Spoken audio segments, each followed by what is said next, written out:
જો આપણા ત્યાં ઘણા બધા ભાવ છે, ઠાકોરજીની સેવા કરવી હોય તો આપણા સૌથી મુખ્ય કઈ હોય તો ભાવ છે, અને આપણે ઈચ્છીએ એ ભાવથી પ્રભુની સેવા કરી શકીએ.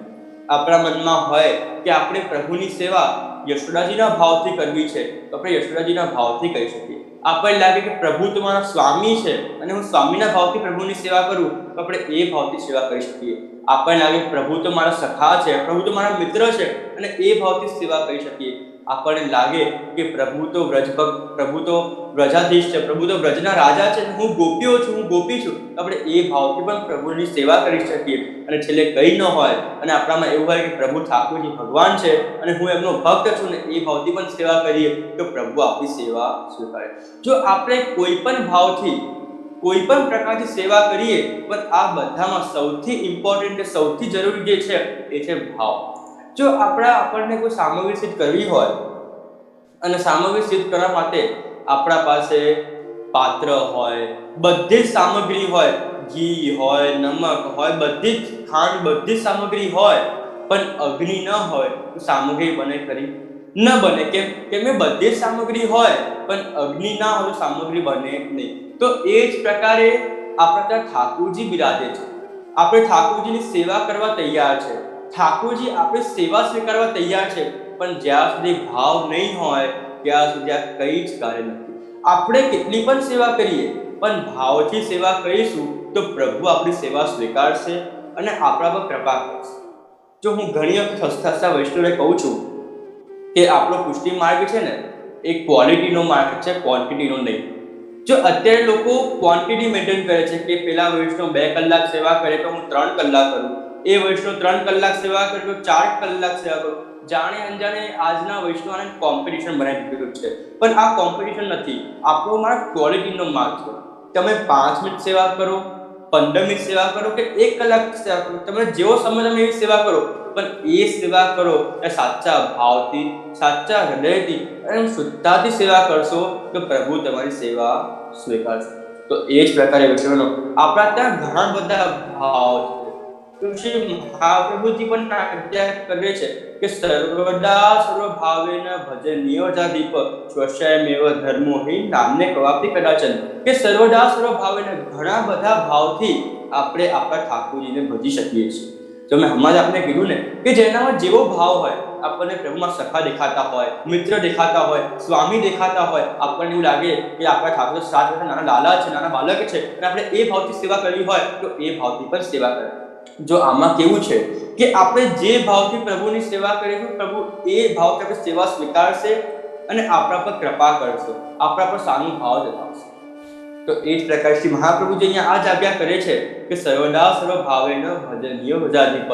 કે આપણે જે ભાવથી સેવા કરવી હોય એ ભાવથી આપણા પ્રભુ આપણી સેવા સ્વીકારશે. પણ કોની સેવા કરવી? તો ભજનીય વ્રજાદીપ. કે વ્રજાદીપ એટલે કોણ? કે જેને વ્રજના લીલા કરી છે, વ્રજના ગોપીઓને, વ્રજ ભક્તોના મનોજ પૂરા કર્યા છે, એ વ્રજાધીશ છે, વ્રજના રાજા છે. એટલે આપણા શ્રી ગોવર્ધનનાથજી, આપણે ઠાકોરજી જેમને વ્રજમાં આટલી બધી લીલા કરી છે, આપણે એમની સેવા કરવી છે. ત્યારબાદ આગળ શ્રી મહાપ્રભુજી આજ્ઞા કરે છે. આ શ્લોક ચતુશ્લોકીનો શ્લોક છે અને ચતુશ્લોકીમાં પ્રથમ શ્લોક છે. ચતુશ્લોકીમાં શ્રી મહાપ્રભુજીએ આપણા 4 પુરુષાર્થ છે, ધર્મ, અર્થ, કામ, મોક્ષ, અને એ 4 પુરુષાર્થ આપણા પુષ્ટિ માર્ગે 4 પુરુષાર્થ શ્રી મહાપ્રભુજી આમાં બતાવ્યા છે. ત્યારબાદ શ્રી મહાપ્રભુજી આજ્ઞા કરે છે કે આપણે પુષ્ટિ માર્ગે જીવ છીએ, પુષ્ટિ માર્ગે વૈષ્ણવ છીએ, તો એમનો ધર્મ છે કે પ્રભુની સેવા કરવી. જો આપણે ધર્મ એટલે ડ્યુટી કાઇન્ડ ઓફ, આપણે કોઈના હસબન્ડ હોઈએ તો આપણે હસબન્ડની ડ્યુટી હોય, કોઈના વાઈફ હોય તો વાઈફના પ્રકારના ધર્મ હોય, આપણે ઘરનું કાર્ય કરવાનું, ઘણા ધર્મ આપણા અલગ અલગ હોય. તો એ જ પ્રકારે આપણે વૈષ્ણવ આયા, વૈષ્ણવ બન્યા છીએ, આપણે ઠાકોરજીના શ્રી મહાપ્રભુજીના શિષ્ય સેવક છીએ, તો આપણો ધર્મ છે કે આપણે પ્રભુની સેવા કરીએ. અને ત્યારબાદ શ્રી મહાપ્રભુજી આજ્ઞા કરે છે નાન્ય કવાપી કદાચન. કે આપણા ત્યાં પ્રભુની સેવા કરવામાં ક્યારેય કોઈ સમય બાધક થતો નથી. જો આપણા ત્યાં કોઈ વૈદિક ક્રમ કરવો હોય, કોઈ પૂજા અર્ચના કરવી હોય, પૂજા કરવી હોય, કોઈ હવન કરવો હોય, તો એના પર્ટિક્યુલર કોઈ ટાઈમ હોય. પ્રાતઃકાલ કરીએ, સંધ્યાકાલ કરીએ, એઝ પર ધ હવન કે એઝ પર ધ પૂજા, જે પણ પૂજા હોય એ પ્રકારનો આપણે સમય મળે, એ સમય અનુસાર આપણે સેવા, આપણે એ હવન પૂજા કરવી પડે. પણ આપણા પુષ્ટિ માર્ગમાં સેવા માટે કોઈ જ સમય નથી. તમને જે સમય ફાવે એ સમય તમે પ્રભુની સેવા કરી શકો છો. જ્યારે પ્રભુ આપણે દર્શન આપતા હોય, આપણાને પ્રભુની સેવા કરવા માટે ભાવ હોય, એ સમય શ્રેષ્ઠમાં શ્રેષ્ઠ સમય આપણો હોય છે. અને બીજી વસ્તુ, આપણે આવા સુંદર અલૌકિક કાર્ય માટે સમય કાઢીએ તો સમય, સ એટલે શ્રી નાથજી, મ એટલે શ્રી મહાપ્રભુજી અને ય એટલે શ્રી યમુનાજી. ત્યારે આવા સુંદર અલૌકિક કાર્ય માટે સમય આપણે કાઢતા હોઈએ તો શ્રી નાથજી, શ્રી મહાપ્રભુ, શ્રી યમુનાજી ત્રણેય આપણા પર કૃપા કરે. તો કહેવાનું તાત્પર્ય એ છે વૈષ્ણવનો કે આપણે જોઈએ તો આપણા પુષ્ટિ માર્ગમાં આપણે જ્યારે પ્રભુના મંગલા કરાવીએ ત્યારે પ્રભુ મંગલા કરે છે. જ્યારે આપણે પ્રભુના શૃંગાર કરીએ ત્યારે પ્રભુ શૃંગાર કરે છે. જ્યારે આપણે પ્રભુને અરોગાઈએ, ભોગ ધરીએ ત્યારે પ્રભુ અરોગે છે. જ્યારે ઠાકોરજીને પોઢાઈએ ત્યારે પ્રભુ શયન કરે છે.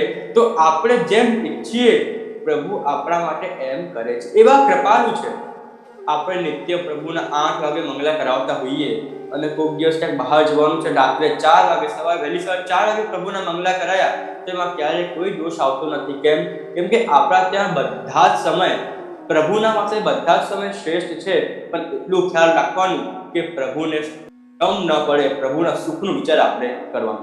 આપણે નિત્ય સવારે 4 વાગે આપણને ઉઠાડે તો આપણને ફાવે નહીં. તો એ જ પ્રકારે જ્યારે પણ આપણે ઉઠીએ, ફોર એક્ઝામ્પલ આપણે નિત્ય 7 વાગે ઉઠતા હોઈએ, 6 વાગે ઉઠતા હોઈએ, આપણને જોબ પર વર્ક પર જવાનું હોય તો ડેલી 6 વાગે ઉઠતા હોઈએ, પણ ક્યારે આપણે બહાર જવાનું હોય, ક્યાંક ટ્રાવેલ કરવાનું તો વહેલા ઉઠીએ છીએ. તો એ જ પ્રકારે આપણે સમય તો બધા શ્રેષ્ઠ છે, પણ એક આપણે નિશ્ચિત સમય કહી દેવો જોઈએ કે હું પ્રભુના 8 વાગે મંગલા કરાવીશ, પ્રભુના 7 વાગે મંગલા કરાવીશ. પછી કોઈક દિવસ કંઈક પ્રોબ્લેમ આવી જાય, ક્યાંક બહાર જવાનું આવે, ક્યાંક ટ્રાવેલ કરવાનું આવે અને આપણે ક્રમને આગળ પાછળ કરીએ તો ચાલે, પણ જેટલું થાય એટલું આપણે આપણો સમય એક જ રાખવો જોઈએ. તો એ સમય પ્રભુને પણ આનંદ આવે. જો એક હસતા હસતા બીજી વાત કરું કે આપણા પ્રભુ તો એવા કૃપાળુ છે ને કે એવા કૃપાળુ બીજા કોઈ નથી. આપણે આપણો ઘરવાળો હોય, ઘરવાળાને રાત્રે કોઈ સારી મૂવી આવતી હોય, આપણા હસબન્ડ હોય અને રાત્રે કોઈ સારી મૂવી આવતી હોય, કાં તો કંઈક રમતા હોય, ગેમ રમતા હોય, કાં તો કંઈક વાંચતા હોય અને આપણે કહીએ કે સૂઈ જાઓ અને સમય થઈ ગયો તો આપણને ઊંધું સામે કહે કે તારે શું હતું, સૂઈ જા, હું તો આ રમીને, આ જોઈને, કાં વાંચીને સૂઈ જઈશ. પણ આપણા પ્રભુ આવા નથી. તમે પ્રભુને કહો પ્રભુ હવે સમય થઈ ગયા, પડી જાઓ, તો પ્રભુ કંઈ જ કીધા વગર આપણે કહીએ લે પ્રભુ શયન કરી લે, પ્રભુ પડી જાય. સવારે આપણે આપણા હસબન્ડને સવારે 6 વાગે ઉઠી જાઓ તો ના ઉઠે કે ના, મારે જેટલા વાગે ઉઠવું હશે હું એટલા વાગે જ ઉઠીશ. પણ આપણા પ્રભુ કેવા છે, તમે મંગલા કરાવો, તમે જ્યારે મંગલા કરો ત્યારે મંગલા કરે, તમારી સેવા સ્વીકારે. આપણે કંઈક ખાવાનું કંઈક સામગ્રી સિદ્ધ કરતા હોઈએ અને સામગ્રી સિદ્ધ કરતા કરતા કાં તો નમક થોડું ઓછું પડી જાય, કાં તો કંઈક વધારે પડી જાય, કાં તો કંઈક સામગ્રીમાં કંઈક આગુ પાછું થઈ જાય તો આપણા ઘરેથી બધા બોલે કે તે સામગ્રી આવી સિદ્ધ કરી છે, સામગ્રીમાં આ ઓછું છે, આ ઓછું છે. પણ આ પ્રભુ કેવા છે કે તમે જે અનુગાઓ પ્રભુ ચૂપચાપ અનુભવી લેશે, તમને ક્યારે નહીં. કેમ કે વલ્લભની કૃપાથી, વલ્લભની કાનીથી પ્રભુ તમારા ઘરે પધાર્યા છે અને પ્રભુ જ્યારે પધાર્યા છે એ વિશેષ કૃપા કરવા જ પધાર્યા છે, તમારી સેવા સ્વીકારવા જ પધાર્યા છે. આપણા પ્રભુ એવા છે ને કે ભક્તના બધા જ મનોરથ પૂરા કરવાવાળા આપણા શ્રી ઠાકોરજી છે કે ભક્તના જે પણ મનોરથ હોય એ બધા જ મનોરથ પ્રભુ પૂરા કરે છે. પ્રભુ એ પણ ધ્યાન રાખે છે કે ભક્તને કોઈ પ્રોબ્લેમ ના આવે, ભક્તને કોઈ કષ્ટ ના આવે, એનું પણ ધ્યાન પ્રભુ રાખે છે. જો અમારા પ્રસંગ આવે છે ને કે એક નિષ્કિંચન વૈષ્ણવ હતા, એ પ્રભુની નિત્ય સેવા કરતા અને એક દિવસ નિષ્કિંચન વૈષ્ણવ પ્રભુ માટે રોટી સિદ્ધ કરી રહ્યા હતા. રોટી સિદ્ધ કરતા કરતા ઘી પતી ગયું.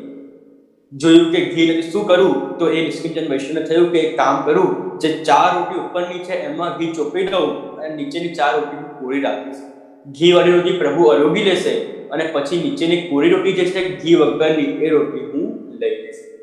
ઠાકોરજીને ભોગ ધર્યો.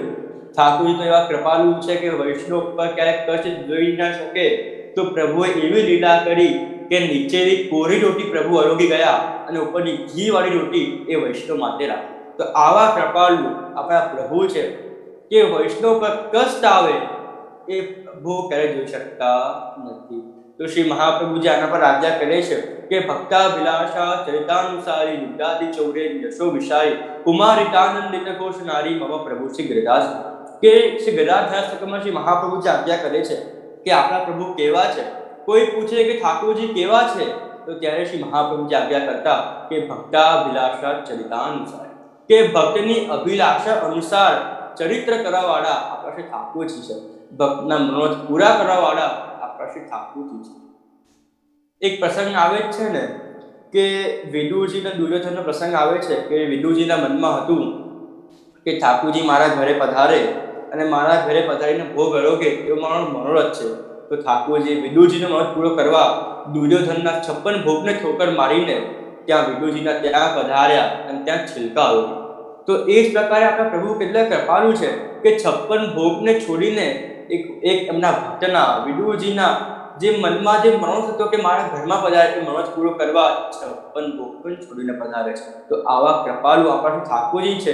અને શ્રી વલ્લભની કૃપાથી આપણા ઘરમાં ઠાકોરજી પધાર્યા હોય તો આપણે જરૂર પ્રભુની સેવા કરવી જોઈએ, પ્રભુને લાલ લડાવવા જોઈએ. અને આપણે પ્રભુની સેવા કરીશું તો પ્રભુ બધા જ મનોરથ આપણા પૂરા કરશે. જો આપણે પ્રભુને શું કહીએ છીએ કે પ્રભુ અંતર્યામી છે, અંતર્યામી હોય તો પ્રભુને બધો જ ખ્યાલ છે કે આપણને શું જોઈએ, કઈ વસ્તુ આપણને જોઈએ, કયાથી આપણને લાભ થશે, બધું જ પ્રભુને યાદ છે. અને મારા નાઈના તાજી ઘણી વખત આજ્ઞા કરે છે કે આપણા પ્રભુ કેવા છે કે પ્રભુ ક્યારે આપણી ઈચ્છાની પૂર્તિ કરતા નથી. બહુ ધ્યાનથી સાંભળજો કે પ્રભુ ક્યારે આપણી ઈચ્છાની પૂર્તિ કરતા નથી, પ્રભુ આપણી જરૂરિયાતની પૂર્તિ કરે છે. જો ઈચ્છા કેવી છે, આજે આવે, કાલે નવી આવે, પરમ દિવસે પાછી નવી આવે. ઈચ્છા તો એક જાય ને બીજી આવે. તો પ્રભુ ક્યારે ઈચ્છાની પૂર્તિ કરતા નથી પણ જરૂરિયાતની પૂર્તિ કરે છે. અને આપણે મનોરથ કરીએ, સારા સુંદર શ્રેષ્ઠ મનોરથ કરીએ તો પ્રભુ આપણા બધા જ મનોરથ પૂરા કરી દે.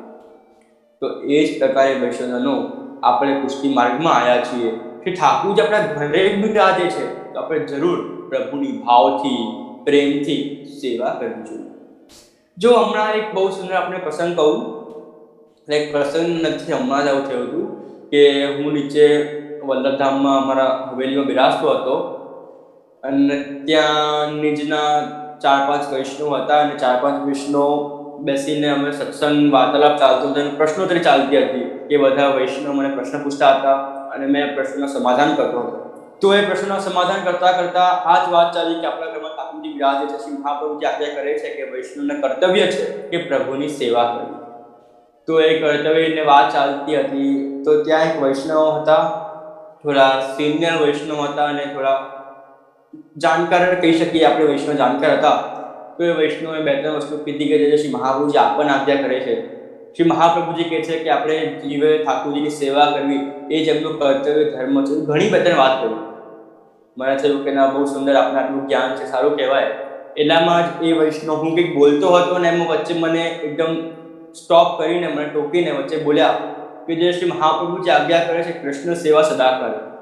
પછી મને થયું કે હવે આ બેનને મારે સમજાવવું જોઈએ. તો મેં એ બેનને કીધું કે બેન, કે આપની વાત 100% સાચી છે કે શ્રી મહાપ્રભુજી આજ્ઞા કરી છે કૃષ્ણ સેવા સદા કરે. પણ આપને ખબર છે આ કૃષ્ણ સેવા સદા કરે શ્રી મહાપ્રભુજી કોના માટે કીધું, ક્યારે કીધું અને કેમ કીધું? તો ત્યારે એ વૈષ્ણવે કીધું કે ના દીદી, મને તો ખ્યાલ નથી શ્રી મહાપ્રભુજીએ ક્યારે આજ્ઞા કરી, કેમ આજ્ઞા કરી. પછી મેં વૈષ્ણવને કીધું કે વૈષ્ણવ, આપ ઘણા સિનિયર છો, આપને પ્રભુ કૃપાથી, શ્રી મહાપ્રભુજીની કૃપાથી આપને ઘણી બધી જાણકારી છે, આપને ઘણું બધું જ્ઞાન છે પુષ્ટિ માર્ગનું, પણ એ જ્ઞાનનું ક્યારે અહંકાર કરવું નહીં. જો આપણે અહંકાર કરીશું તો પુષ્ટિ માર્ગમાં ક્યારે આપણું સ્વીકાર નહીં થાય. પુષ્ટિ માર્ગમાં સૌથી બાધક કઈ હોય તો એ અહંકાર છે. ત્યાં બીજા 3-4 વૈષ્ણવ હતા, એ સમજી ગયા કે આ વૈષ્ણવને એમના જ્ઞાનનું જેટલું પણ એમને જ્ઞાન છે, એમનું અહંકાર છે, એટલે વારે ઘડી જેને વચ્ચે બોલે છે. તો ત્યારે મેં એમને સમજાય કે જો બેન, આપણે પુષ્ટિ માર્ગમાં આવ્યા છીએ, આપણે અહંકાર ન કરવો જોઈએ.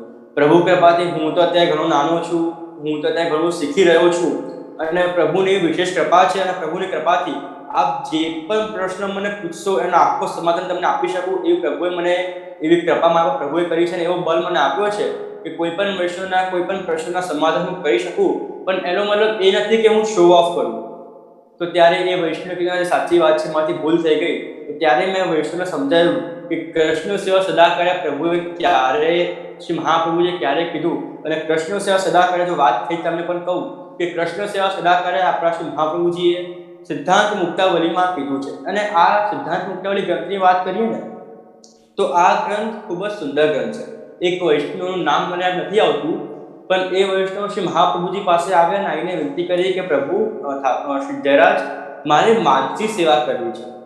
તો ત્યારે શ્રી મહાપ્રભુજી કીધું કે માનસી સેવા એમને પ્રાપ્ત થાય નહીં, અને અગર હું તમને એમને માનસી સેવા આપી દઈશ તો આગળ જેટલા પણ વૈષ્ણવ હશે એમનામાં એવું થશે કે ડાયરેક્ટ માનસી સેવા પ્રાપ્ત થઈ જશે અને કંઈ સાધન કરશે નહીં. તો ત્યારે શ્રી મહાપ્રભુજીએ કીધું કે હું તમને એક ગ્રંથ ભણાવીશ અને એ ગ્રંથ ભણાયા પછી તમને માનસી સેવા આપીશ. તો ત્યારે શ્રી મહાપ્રભુજીએ એ વૈષ્ણવને સિદ્ધાંત મુક્તાવલી આપણા પુષ્ટિ માટે જે પણ સિદ્ધાંત છે, સેવાના જે સિદ્ધાંત છે, એ સિદ્ધાંત એ વૈષ્ણવને સમજાયા અને એ સિદ્ધાંત સમજાયા પછી એમને માનસી સેવા પ્રાપ્ત થઈ.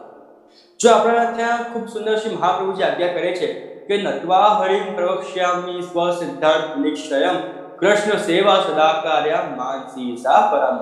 કે આમાં શ્રી મહાપ્રભુજી એવું કહે છે કે નત્વા હરિમ, કે હરિને એટલે ઠાકોરજીને નત્વા નમન કરીને હું મારા પોતાના સ્વ સિદ્ધાંત, મારા પોતાના સિદ્ધાંતને નિશ્ચય કરીને કહું છું કે કૃષ્ણ સેવા સદા કાર્ય, કે કૃષ્ણની સેવા કર્યું એ આપણું અહર્નિશ કર્તવ્ય છે. કૃષ્ણની સેવા કરવું આપણું કર્તવ્ય છે અને એ આપણે સદા કરવાની છે. હંમેશા કૃષ્ણની સેવા આપણે કરવાની છે. માનસીસા પરામ, એટલે કે માનસી સેવા જે છે એ ફલરૂપ છે.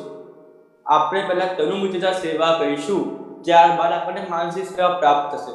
જો અત્યારે લાઈક હમણાં ઇન્ટ્રોડક્શનમાં વાત થઈ કે મેં અત્યારે જસ્ટ 12th સ્ટાન્ડર્ડમાં ભણ્યો, 12thમાં મેં એક્ઝામ આપીને પાસ થયો, તો મેં ડાયરેક્ટ 12th એક્ઝામ નથી આપી. First standard, second, third, fourth, fifth, sixth, 10th, 11th, 12th એમ કરતાં એક સ્ટેજ કરીને મેં 12th પહોંચ્યો છું, અત્યારે કોલેજમાં આવ્યો. તો એ જ પ્રકારે આપણે ડાયરેક્ટ જમ્પ મારીને માનસી સેવા જઈશું તો આપણને માનસી સેવા પ્રાપ્ત થશે નહીં.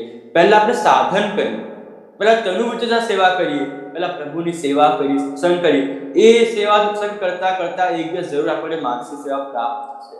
તો શ્રી મહાપ્રભુ જે આજ્ઞા કરે છે કે માનસી સેવા જે છે ને એ ફલરૂપ છે, અને આપણે કંઈક પણ ફલ પ્રાપ્ત કરવો હોય તો એના પહેલાં સાધન કરવું પડે. તો કૃષ્ણ સેવા સદા કાર્ય શ્રી મહાપ્રભુજીએ સાધન રૂપમાં કહે છે કે એ સાધન કરશો તો તમને માનસી સેવાનું ફલ પ્રાપ્ત